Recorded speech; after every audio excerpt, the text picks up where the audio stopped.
Level 1, The Curious Child. The Texas sun burns your neck. You hide in the local cemetery dirt. Cold marble rests against your cheek. It is safer here than at home. Your father is angry again. You learn to stay out of sight completely. Cousin Mike returns from the war. He brings heavy, glossy Polaroid photographs tonight. You look at the images. Women tied up. The reality of pure control. Your stomach turns, but you cannot look away. The fear feels very warm. Blood on the glossy paper. You trace the red shapes with your finger. You realize that human bodies are fragile. They break like dry tree branches. Mike smiles at you. He teaches you how to move without making noise. You practice walking on the hardwood floor. Not a single board creaks now. The world is divided into two parts. The strong predators and the weak. You stare into the dark mirror. The monsters are already inside your house. Level 2, The Isolated Teenager. You drop out of school. The daylight feels too bright for your eyes. Nighttime becomes your blanket. You walk the empty streets of your neighborhood alone. The air smells like hot asphalt and gasoline. You feel perfectly invisible now. You stand outside a lit window. A woman brushes her hair inside alone. She does not know you are watching. You control this exact private moment. Your breathing slows down. The glass separates your world from her quiet life. You press your hand against the cold pane. It leaves a greasy mark. The power of observation is intoxicating. You take a slow, deep breath in. You start taking things. Small items. A ring, a watch, a dull knife. It is not about the money. It is about crossing the invisible boundary. Your reflection in the window is just a dark silhouette against the streetlights. Watching is no longer enough for you. You need to open the door. Level 3, The Student of Death. Los Angeles is a massive grid of locked doors and open sliding windows. The summer heat is suffocating. It pushes people to leave their houses vulnerable. You walk through the alleys. The smell of dry brush fills your lungs. You find an unlocked door. The metal handle turns without a single sound. You step onto the carpet. The temperature drops inside the cool living room. People are sleeping just feet away. You hear their slow, heavy breathing now. You walk into the kitchen. You touch their plates and their silver knives. They trust their cheap locks. They believe the outside world will stay outside. You take a slice of bread. You eat it in the dark hallway. Your heart beats in your throat. The adrenaline is thick and very heavy. You leave before the sun comes up. They will never know you visited. The line between fantasy and reality is dissolving.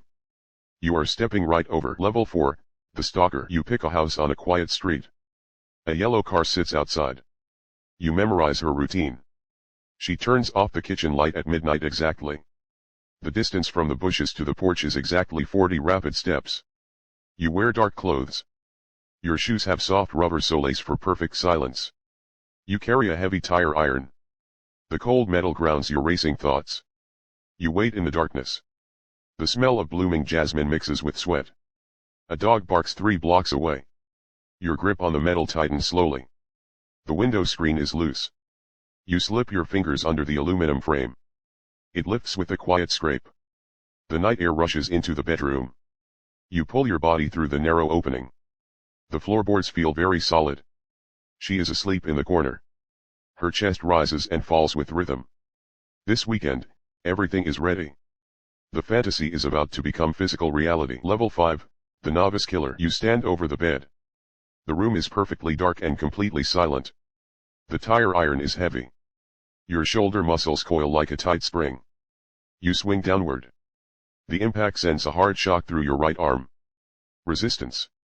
A dull, wet sound breaks the silence. You swing it down again. Your hands are shaking. The adrenaline burns the back of your dry throat. She moves. You press your weight down. The mattress springs creak beneath you. The struggle is messy. The smell of copper suddenly fills the small room. You breathe heavily through your nose. Sweat drips from your chin and falls. The movement stops. The temperature in the room feels like it just dropped. You stand up slowly. Your legs feel hollow and strange beneath your weight. Nothing like the fantasy. It was clumsy, loud, and required too much effort. You look at your hands. You are not a novice anymore. You crossed level 6, the predator. The city is yours. You hunt without a pattern, defying all logical rules. You enter a new house. The layout is different, but the fear remains. You hold a heavy revolver tonight. The steel cylinder clicks in the dark. You wake them up. You want them to see your face right now. Control is the ultimate high. You dictate who breathes and who stays still. You command them to look at you. The smell of fear is physical. Your jaw clenches.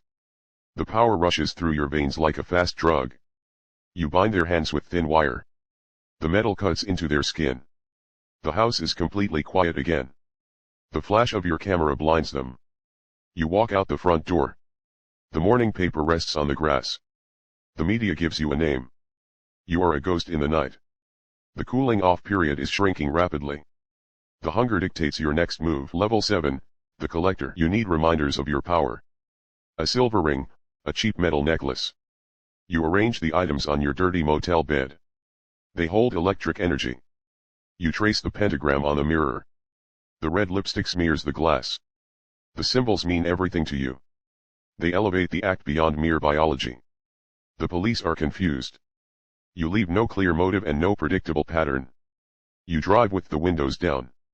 Loud rock music plays on the radio. The night breeze cools the sweat on your forehead. You feel like God. You leave a mark on the wall. A message for the arriving detectives. The smell of old blood lingers on your favorite dark running shoes now. You keep the jewelry in a small wooden box under the motel sink. Each item is a locked door. Only you hold the key to them. But the trophies are not enough anymore. You need the world to panic. Level 8, the media phantom. Los Angeles is paralyzed. Hardware stores sell out of locks and steel deadbolts. You watch the evening news in a crowded diner. You drink black coffee.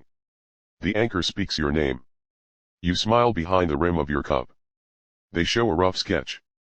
It looks like you, but lacks your eyes. People look at each other with deep suspicion. The paranoia is heavy tonight. You walk past a police cruiser. The officers do not even look twice. You are hiding in plain sight. The arrogance builds up in your chest. You break into another house. You leave footprints on the floral living carpet. A mistake.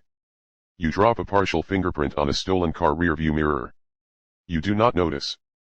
The rush blinds you to the small, crucial details. You leave town for a few days to let the heat fade away. One small error is waiting in the database. The net is closing fast. Level 9, the cross-country killer. You travel north to San Francisco.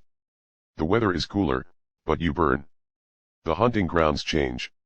The methods remain exactly the same as before tonight. You leave the city and return to Los Angeles on a dusty bus. You walk into a convenience store. You buy a donut and a soda. An old woman looks at you. She looks down at the morning newspaper. Your face is on the front page. Clear. Perfect. A newly released photograph. Your heart stops for a second. The cold sweat runs down your spine. You rush out of the store. The bright morning sun blinds your eyes. You try to steal a red car. The woman screams loudly for help. People are running towards you. The power shifts in a single sudden moment. You run across the hot asphalt. Your lungs burn with every sharp breath. A metal pipe hits your head. The concrete rises to meet your face. Level 10, the untouchable. You sit in the bright courtroom. Dark sunglasses hide your tired, cold eyes. The cameras flash around you. You raise a hand showing the drawn pentagram. You smile at the victims. You show no remorse and no human empathy. Women send you letters. They visit you behind the thick reinforced safety glass. You are famous now. You achieved the ultimate control you always wanted today. The judge reads the sentence. Death. You simply shrug your heavy, tired shoulders. San Quentin State Prison. A tiny concrete cell with a solid steel door. The years pass slowly. The fluorescent lights hum a low, constant, quiet noise. Your teeth rot. Your body begins to fail inside the cold, damp walls. The fame fades into silence. The letters stop arriving in the morning mail. You are no longer a predator. You are just a number waiting here. Sickness takes your breath away. The dark finally comes for you at last.